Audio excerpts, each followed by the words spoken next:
Alright, well, welcome back to the design studio. We've made some changes to the cabinets.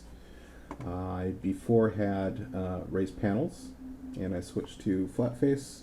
Two reasons. Main reason is I think it looks better. Um, it gives a more modern appeal. Second reason is I think I'm going to be more successful at it rather than attempting raised panels on my very first try. So that's what we're going to do. We switched to that. We switched our hardware, our handles, to some tabs. And kind of behind the scenes, I switched hinge and undermount drawer slide hardware to the Bloom products. All right, back in the shop, ready to destroy some wood. Little update. Here is the 1/4-inch compression bit. The Jenny. That's going to do, the majority of our work. And if we take a look over here, we got some plywood. This is a stack of 20 sheets of 3/4-inch pre-finished maple, pre-finished on both sides. And under this guy is 1/2-inch pre-finished maple, both sides. Didn't need both sides, but that's what they had in stock. I suppose for the shelf material, both sides is good. So I'll go with that. That was done on purpose, sure. So what I plan on doing is grabbing a sheet of plywood, putting it full length on the table here, letting the 4 feet hang off here, let it do its cutting, pull the parts off, spin the panel or the plywood around, put the other 4 feet there, let it do its cutting, pull the parts off. No reason to cut them in half. Don't need to do that. I'm smart. Well, I don't know. Maybe not, but that's the way I'm going to do it. So we'll see what happens. But first, before we get to destroying good quality lumber, I'm going to test and make sure these pockets that were drilled for the hinges, for the Blum hinges, are correct. So I ordered 2 different styles. This one uses the European screws, and then this one is a tab compression fit, so you just flip that down and it locks it in. So we're going to see if that fits, but first I need a couple screws for right here, and I think I have them. Okay, no, I don't have the screws. Well, not the right kind, at least. So this is the screw-on. Take a look, make sure it fits in the hole, and the holes line up, so that's good. It's a little wobbly in there.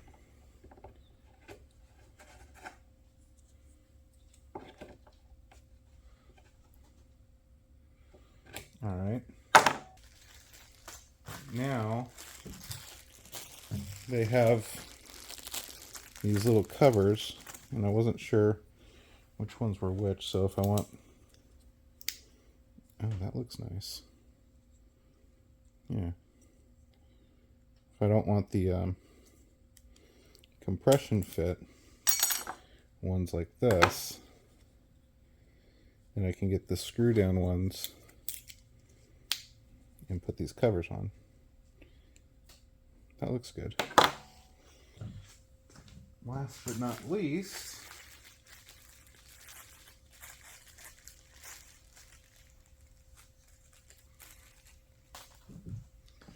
I've got a cover for the screws. Goes like that. Oh, and these are soft close, like that.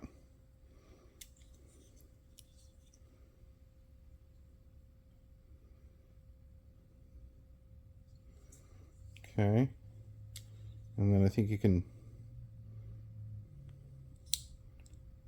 turn the soft close off somehow. Oh, there's a switch. You push that down and do a switch thing. Okay, yeah, so you can turn the soft close off or back on.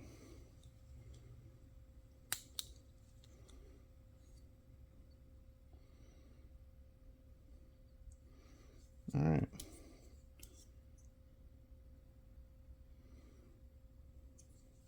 I think that's the combo we're going to go with. That, I'm not going to do this guy. Seems too temporary. And I chipped a fingernail. Ouch. And we've got our options of this part goes on the cabinet.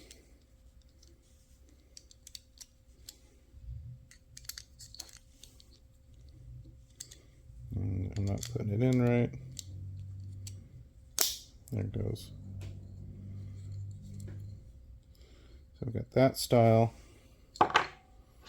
versus this style, which gives a little bit more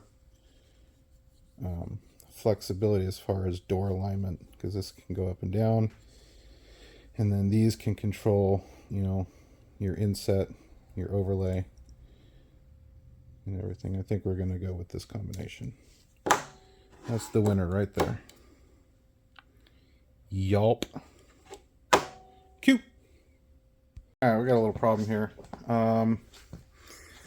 So that's the way that's supposed to fit on there. I think my holes are not far enough back on the cabinet, because now we're not flush. So I need to go check that measurement on my update, because I updated the hardware, but I need to go double check all that. All right, so here is the hinge that I ordered.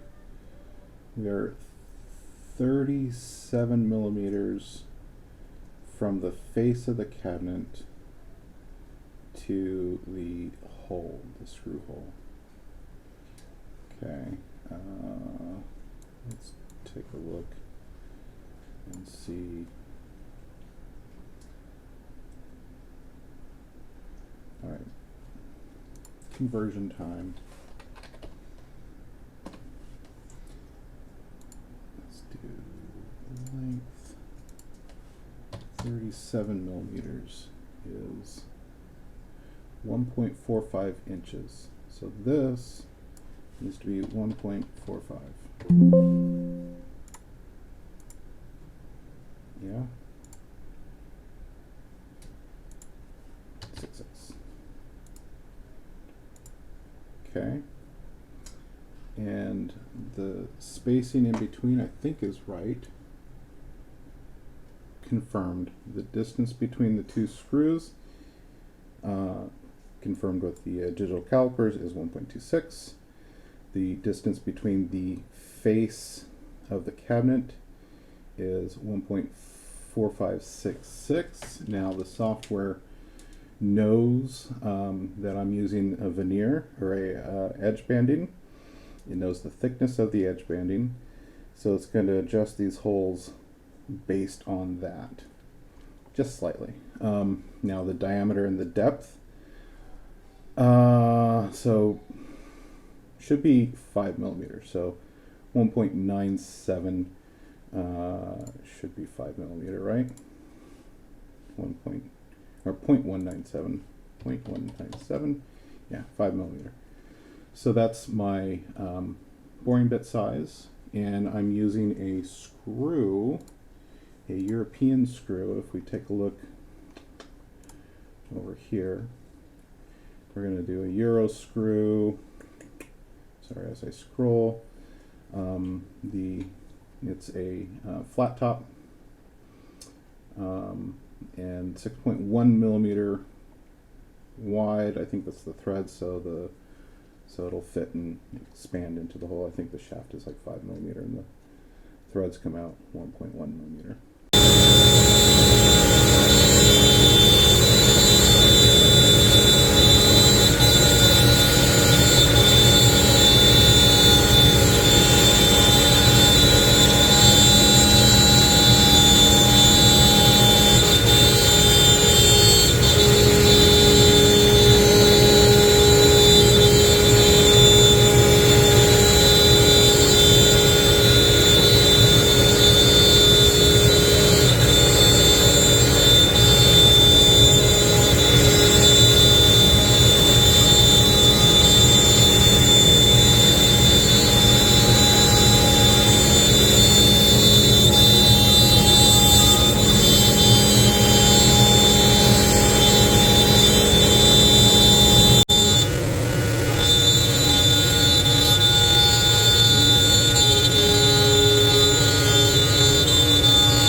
parts.